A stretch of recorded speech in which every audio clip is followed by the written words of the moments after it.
Prepare-se para viver uma história arrebatadora, intensa e inesquecível.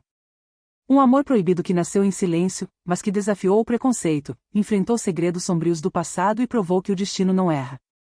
Antes de começarmos, já deixa o seu like, se inscreva no canal e ative o sininho para não perder nenhuma das nossas histórias emocionantes. Comente aqui embaixo o que você faria no lugar de Lorena, e compartilhe com alguém que precisa acreditar que o amor verdadeiro vence até o impossível. Agora, respire fundo. Aperte o play. E mergulhe em.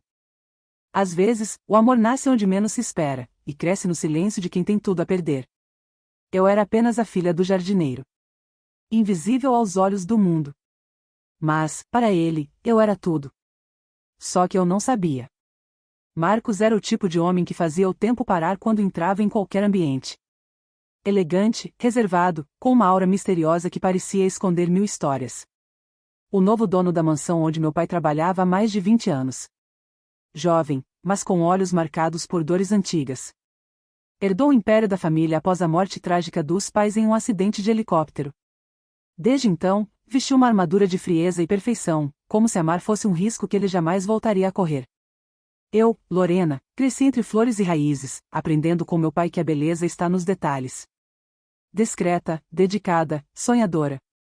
Eu vivia de pequenos instantes. Das manhãs entre roseiras, das tardes com os pés na terra. Em segredo, sonhava com amores impossíveis que só existiam nos livros que eu lia escondida no galpão dos fundos. Foi num fim de tarde, entre as sombras douradas do jardim, que nossos mundos colidiram pela primeira vez.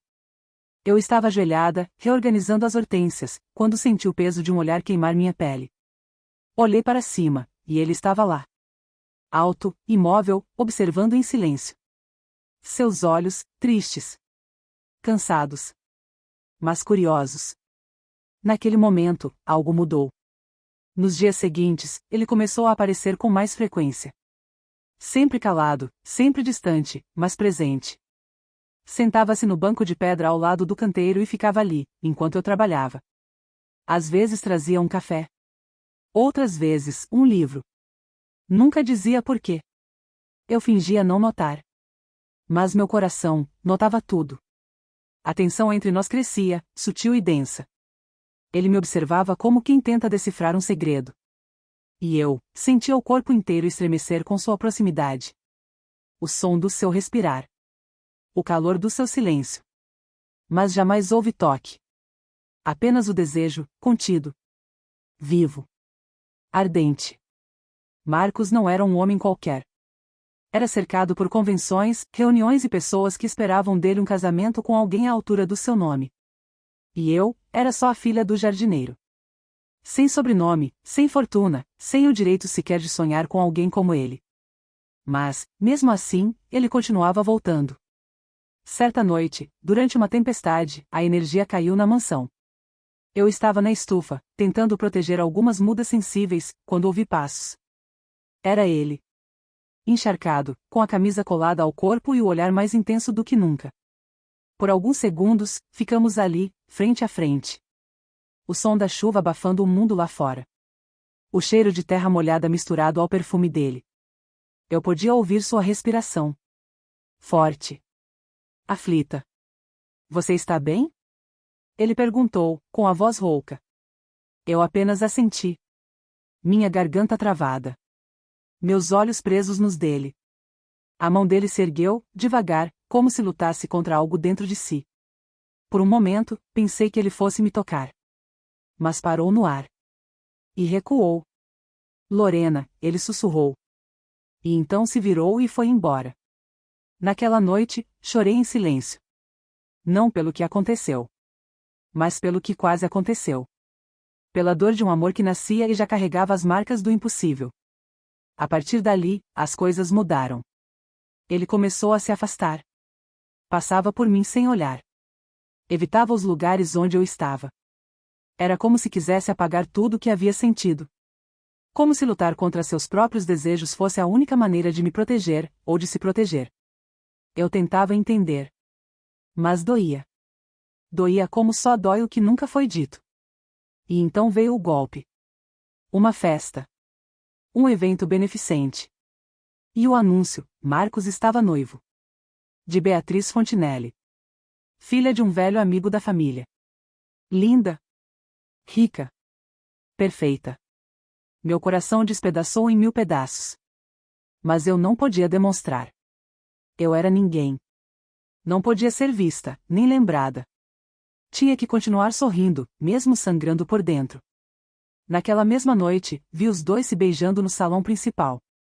E antes que pudesse fugir, nossos olhares se cruzaram. Ele me viu. E, naquele segundo congelado no tempo, havia tudo ali: culpa, dor, arrependimento e amor. Marcos desviou o olhar. Mas eu já tinha entendido. Ele me amava. Em silêncio. Em segredo. Em sofrimento. E, mesmo assim, havia escolhido me deixar para trás. Mas o destino não é feito apenas de escolhas. Às vezes, ele impõe reviravoltas que nenhum de nós pode evitar. E foi então que tudo desabou. Na manhã seguinte, meu pai sofreu um infarto grave. Foi encontrado caído entre as orquídeas. Fiquei com ele no hospital por dias, sem forças, sem chão. E Marcos não apareceu. Não ligou. Não mandou recado algum. Foi como se eu nunca tivesse existido. Ou talvez, ele estivesse lutando contra algo ainda maior. Mas eu não sabia. E a dor da ausência queimava mais que qualquer desprezo. No fundo, eu sabia, aquilo não era o fim da nossa história. Era apenas o começo do abismo. E o amor que nasce do abismo, ou destrói, ou salva. Mas nunca deixa de arder. O amor que arde no silêncio, é o que mais fere. E, às vezes, é justamente esse amor que salva. Meu pai sobreviveu. Mas voltou para casa como um homem diferente. Fragilizado. Dependente. E eu, deixei de ser apenas a filha do jardineiro. Me tornei também a mulher que precisava sustentá-lo, cuidar dele, manter a dignidade de uma vida simples, mesmo com o coração em pedaços. Eu evitava a mansão. Evitava os olhares. Evitava o passado que ainda doía. Mas ele, não me evitava. Marcos começou a surgir nos lugares onde eu menos esperava. No mercado. Na farmácia. Até mesmo nas madrugadas silenciosas em que eu, sem sono, caminhava até o jardim para respirar entre as flores e me lembrar de quem eu era. Ele estava lá. Sempre distante, mas presente. E uma noite, sem que eu pudesse evitar, ele falou. Não consegui te esquecer. A voz dele cortou o ar como uma lâmina. Eu congelei. Meu coração tropeçou dentro do peito. Lorena, eu tentei seguir. Fiz o que todos esperavam de mim. Disse sim a um casamento que não amo. Mas meu corpo, minha alma, minha pele, ainda te chamam. Eu queria gritar. Dizer que ele não tinha o direito de voltar assim, depois de me deixar sozinha. Mas, em vez disso, fiquei em silêncio. Porque, lá no fundo, tudo em mim também o chamava. Ainda. Você está noiva, e eu disse, com a voz trêmula. Ele abaixou os olhos. Estou. Mas não por amor. Por obrigação. Por nome. Por legado. A raiva em mim começou a crescer. Eu queria odiá-lo. Queria arrancá-lo de dentro do meu peito. Mas o amor não obedece à razão. Naquela noite, não houve toque. Mas houve algo ainda mais perigoso, uma promessa. Não dita. Mas sentida. A partir dali, tudo se intensificou. Nosso reencontro não era mais feito de acasos. Era inevitável. Instintivo. Doloroso. E Beatriz começou a perceber. Ela não era tola. Percebeu os olhares de Marcos. A ausência emocional. O vazio nos beijos públicos. E começou a me ver como uma ameaça. Pequena, talvez, mas real. Foi ela quem armou a armadilha. Chamou meu pai para uma conversa sobre uma possível demissão. Disse que não era nada pessoal, apenas uma reestruturação da casa. Mas todos sabiam, era sobre mim. Marcos soube. E explodiu. Pela primeira vez, enfrentou a família. Cancelou compromissos. Adiou a data do noivado. Discutiu com os sócios. E me procurou. Eu não vou deixar que tirem tudo de você por minha culpa. Não mais. Você já tirou, Marcos. Tudo que eu era, tudo que eu sentia, tudo que eu acreditava, você arrancou de mim quando me deixou sozinha naquele hospital. Eu estava com medo. Medo de destruir sua vida. De te arrastar para um mundo que só cobra, que só julga. Eu fui fraco, Lorena. Mas eu nunca deixei de te amar. Nunca. As lágrimas caíam sem permissão. As palavras dele atravessavam as paredes que construía ao redor do meu coração. Ele se aproximou. Dessa vez, mais perto do que nunca. Me deixa lutar por você. Mesmo que demore. Mesmo que doa. Eu sou teu. Mesmo se o mundo disser que não. Foi então que nos beijamos. Um beijo que não foi suave. Foi urgente. Intenso. Quente. Feito de saudade, de mágoa, de desejo acumulado por meses de silêncio. Um beijo que dizia tudo o que nunca foi dito. E tudo o que ainda viria. Mas a guerra estava longe de acabar. Na manhã seguinte, os jornais estampavam a manchete: empresário Marcos Figueiredo rompe noivado com herdeira Fontinelli às vésperas do casamento. E, em letras menores, fontes afirmam que existe uma mulher misteriosa por trás da decisão. A cidade explodiu em boatos. As empresas tremiam. A família dele entrou em colapso. E eu, virei alvo. Telefonemas anônimos. Olhares atravessados. Sussurros pelas costas. Tudo por ser quem eu era, a filha do jardineiro que ousou tocar no império de um Figueiredo. Marcos, porém, não recuou. Assumiu o escândalo. Enfrentou os pais, os acionistas, os jornais.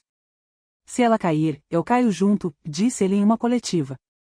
E, pela primeira vez, me senti mais do que uma sombra. Me senti amada. Escolhida. Defendida. Mas o preço foi alto. A empresa perdeu contratos. Os antigos amigos o abandonaram. Beatriz tentou se vingar. Espalhou mentiras. Expôs segredos. E, num gesto final de crueldade, revelou algo que nem mesmo eu sabia. Lorena, você nunca foi apenas a filha do jardineiro. Ela disse, com um sorriso venenoso. Seu pai foi muito mais do que isso para a mãe do Marcos. Muito mais. A revelação caiu como uma bomba. Um rumor antigo. Um escândalo abafado. Um segredo enterrado por anos. Meu pai, em algum momento do passado, foi amante da mãe de Marcos. E agora, tudo fazia sentido. O olhar estranho do avô dele. As palavras cortadas dos empregados antigos. O cuidado excessivo com meu pai, mesmo depois de sua aposentadoria. Tudo se conectava. E, no fundo, o maior medo de todos começou a nascer em mim. E se eu e Marcos fossemos mais do que um amor proibido? E se fossemos irmãos? O que é o amor, senão um abismo entre dois corações que ousam se encontrar, mesmo quando tudo ao redor implora para que se afastem? A dúvida que Beatriz plantou em mim cresceu como veneno. E, pela primeira vez, não era a sociedade, nem o preconceito, nem o nome que nos separava. Era o medo do que podíamos ser, biologicamente. Eu me afastei. Sem explicação, sem despedidas. Só desapareci. Não atendi mais às ligações de Marcos. Mudei meus caminhos. Evitei os jardins, os lugares onde a lembrança dele ainda pairava como perfume no ar. Porque agora, o amor não era mais apenas impossível. Era perigoso. Mas ele não desistiu. Dias depois, apareceu na porta da minha casa. O rosto abatido. Os olhos cansados. E nas mãos, documentos. Fotos antigas. Cartas. Eu fui atrás da verdade, Lorena. Porque eu precisava saber. Porque eu não aceito perder você por causa de uma mentira. Eu não conseguia respirar. Ele abriu um envelope com as mãos trêmulas. Aqui estão os resultados do exame de DNA. Eu pedi a um laboratório independente. Peguei um fio de cabelo da minha mãe guardado num porta-joias antigo, e uma amostra do seu pai. Eles nunca tiveram filhos. Nós não temos laço de sangue. Você não é minha irmã. Nunca foi. Nunca será. As lágrimas caíram dos meus olhos antes mesmo que eu pudesse reagir. A dor que me consumia evaporou em segundos. Deu lugar ao alívio, à alegria, ao amor que, finalmente, podia respirar sem culpa. Mas eu ainda não conseguia falar. Então ele continuou. E tem mais. Essas cartas foram escritas pela minha mãe para o seu pai. Ela o amou. De verdade. Quando foi obrigada a deixá-lo, ela já estava casada com meu pai. Ela teve que sufocar o que sentia para manter as aparências. Mas nunca o esqueceu. Peguei as cartas com as mãos trêmulas. Cada palavra falava de um amor impossível, igual ao nosso. Era como se o passado nos espelhasse. Como se duas almas, separadas por décadas, tivessem deixado sementes, que floresceram em nós. Lorena, não é coincidência. É destino. Eu o abracei. E, pela primeira vez, permiti que ele me tocasse sem medo, sem amarras, sem o peso das consequências. Foi um abraço longo, tenso, carregado de tudo que reprimimos. E, quando seus lábios finalmente tocaram os meus de novo, foi como se o mundo inteiro silenciasse. Ali, naquela sala simples, sem luxo, sem holofotes, nasceu o que sempre esteve escrito. Um amor verdadeiro, despido de convenções. Mas o mundo lá fora ainda rugia. A imprensa, incansável, vasculhava nossas vidas em busca de escândalos. Beatriz, humilhada, tentava nos expor. A família de Marcos, ainda em choque, queria afastá-lo de mim a qualquer custo. E foi então que ele tomou a decisão final. Renunciou à presidência da empresa. Vendeu sua parte nas ações. E abandonou a mansão onde cresceu. Eu passei a vida tentando manter um império, e perdi minha paz, minha verdade. Agora, eu só quero uma vida real. Com você. Mudamos para uma casa modesta no interior. Um jardim no quintal, algumas árvores frutíferas, e silêncio. Um silêncio que não doía mais. Que agora acolhia. Nos reinventamos. Ele abriu um pequeno viveiro. Eu, um ateliê de arranjos florais. E, aos poucos, voltamos a respirar. A viver. Alguns nos esqueceram. Outros nos julgaram para sempre. Mas os que amam de verdade, entenderam. Nosso amor não venceu apenas o preconceito. Ele venceu o medo. Venceu o tempo. Venceu até mesmo o silêncio. Anos depois, quando olhei nos olhos da nossa filha pela primeira vez, senti a certeza mais profunda de todas. Ela era fruto de algo que o mundo tentou destruir, mas que o destino insistiu em proteger. O amor proibido que nos uniu foi, na verdade, a única coisa verdadeiramente certa que já sentimos. E, no final, tudo o que vivemos não foi castigo. Foi preparação. Para sermos inteiros um no outro. Para sermos, enfim, lar. E assim termina mais uma história de amor que desafiou tudo, e venceu. Se essa narrativa tocou seu coração, deixe o seu like agora mesmo e se inscreva no canal para não perder nenhuma das próximas histórias emocionantes. Comente aqui embaixo, você acredita que o amor verdadeiro supera qualquer barreira? E não esqueça de compartilhar este vídeo com alguém especial. Até a próxima, onde mais um amor inesquecível estará esperando por você.